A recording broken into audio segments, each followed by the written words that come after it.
Baby, could you do me a favor? Can you come tilt the camera up a bit for me?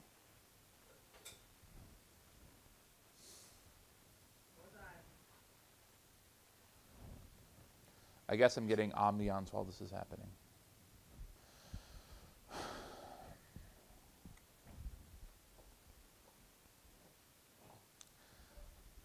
Hi, I'm Joseph Kesterman, and this is my story.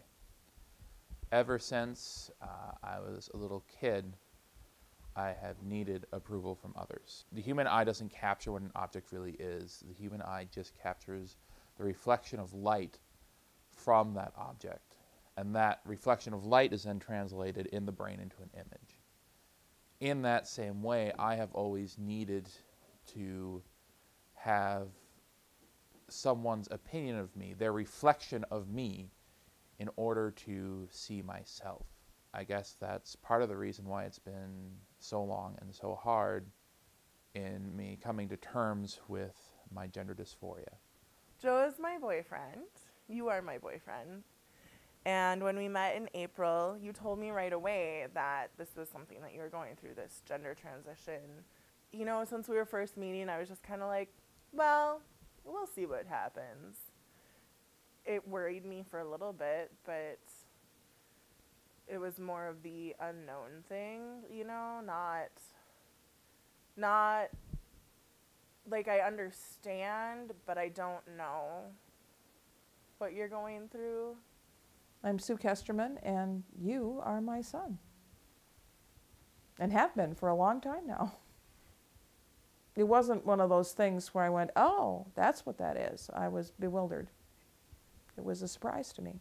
I knew that you have always had some struggles with your self-image, with your body image, with your self-esteem, but I hadn't associated those with gender issues. I think I'm wrestling with the understanding that gender identity sort of operates on a continuum, sort of in the way that I understand sexual orientation to operate and a number of other things to operate. There are some people who are absolutely way over their heterosexual end of the discussion, right? And there are some people who are way over and they are absolutely only attracted sexually to people of the same gender as they are. But I think probably 70 to 80% of the rest of us, for the most part, fall somewhere on this continuum. I've understood that to be true about sexual orientation for a long time. I'm still processing the idea that that might be true of gender identity as well. And that isn't something that has ever occurred to me, probably because it hasn't been part of my own struggle to figure out who I am over time. Spiritually or theologically, that's not an issue for me. You're my son. I love you, period. You're a child of God, period. The 139th Psalm says, we are fearfully and wonderfully made. I think that applies to all of us. You know, the great task of becoming a fully functional adult is figuring out who you are and becoming comfortable with who you are. Everybody has struggles with that in one way or another. Honestly, I don't know what I'm doing. Sometimes I feel extremely selfish in this journey. Here I have all of my friends and family who have known me for the past 20 years as a man. They've known me as male. They haven't known me as anything else. I would purposefully neglect shaving for days or weeks at a time just so that I would always have some sort of facial hair, because that was my shield against the world. That was, hey, look, I am masculine. And to suddenly change that feels very selfish. It'd be easier if you were gay. Can you elaborate on that? Well, I think people understand that.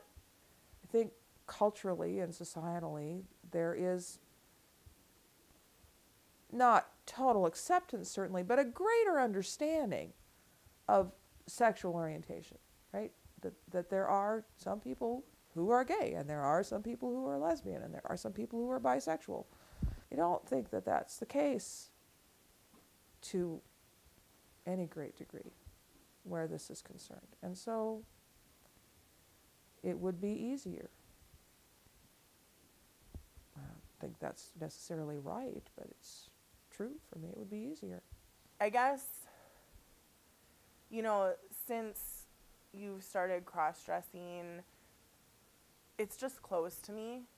It's not a reflection of, I mean, you may feel it's a reflection of who you are, and in some way it is, but you're still you.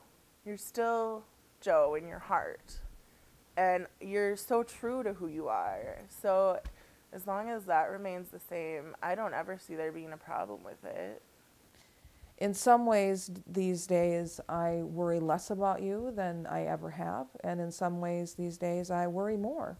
I worry less about your physical health and your emotional health than I did when you were an adolescent and a teenager and a very young adult. But I worry more about how other people will react to you and whether or not someone may hurt you because of this transition that you are working through and whatever shape that may take. Sometimes we live in a distinctly uncompassionate world. I think at times in your life, in your development, your desire for people to be pleased with you has maybe led you to hide or mask aspects of who you understand yourself to be. My hope is that as this process, whatever form it takes, unfolds, that it will be more important to you to be pleased with yourself than for other people to be pleased with you.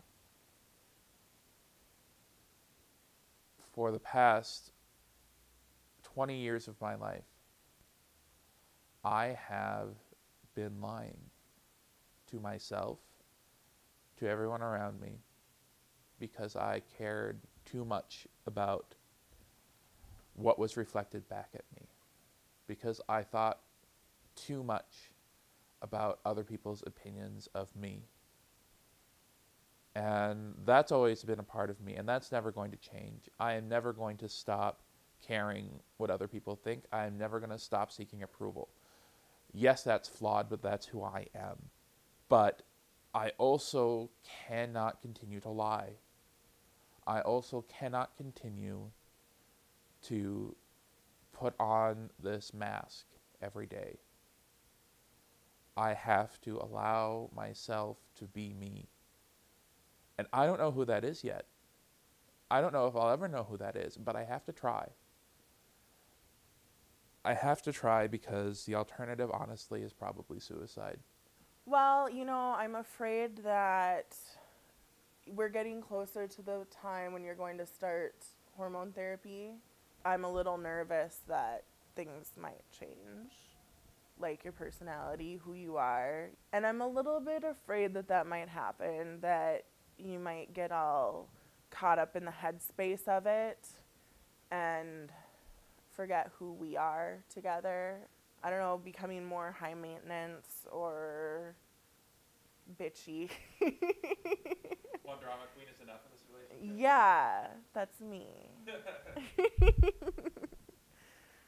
You know, it's been so easy with you. And I just want it to stay easy.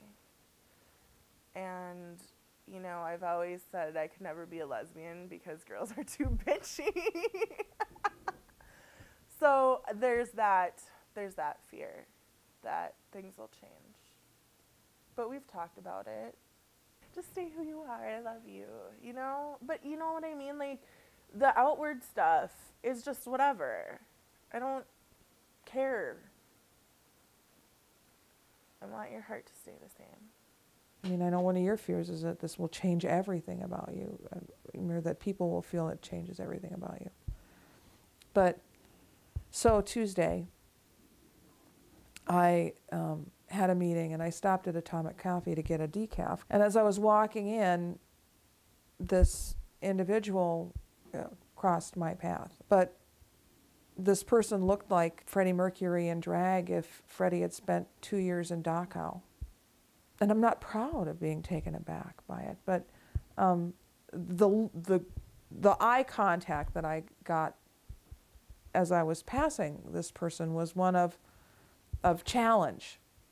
You know, so what are you going to do about this? What are you going to say about this?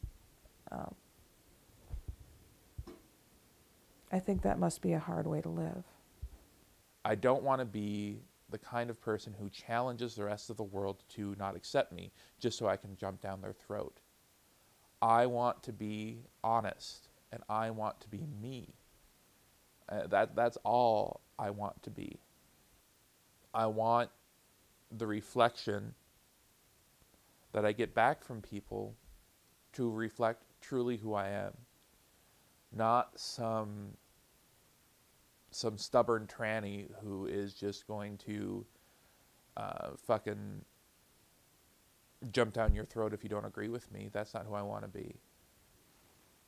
That time that you and Amanda met us for lunch at Mexican Village and you were wearing a skirt, as we were walking out on the way to the car, there were people who were looking and whispering. And I assumed that you were aware of that and saw it, right? But it hurt me for you that there was that kind of judgment going on. It made me so angry. It was like that time that Carolyn and I went to Cashwise. I don't know if I've even told you this story. Yeah. Carolyn and I went to Cashwise, and it was when she had put on a lot of weight from being on prednisone after we'd been to Mayo. And there was this skinny little chickie poo with her boyfriend in the aisle. And as Carolyn and I passed, she leaned over and whispered something nasty to her boyfriend, pointed and laughed at Carolyn. Made me so mad. Because I thought, you don't know. You don't know. I don't want people to react to you like that because they don't know your struggle.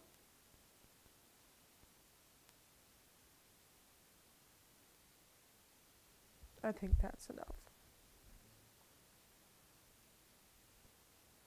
So again, ultimately, I don't know what I'm doing. I don't know if I'll ever know what I'm doing. But I have to try. Because there is no alternative anymore. And I hope that ultimately, through this journey, I'm able to finally look in the mirror and know and accept who I am.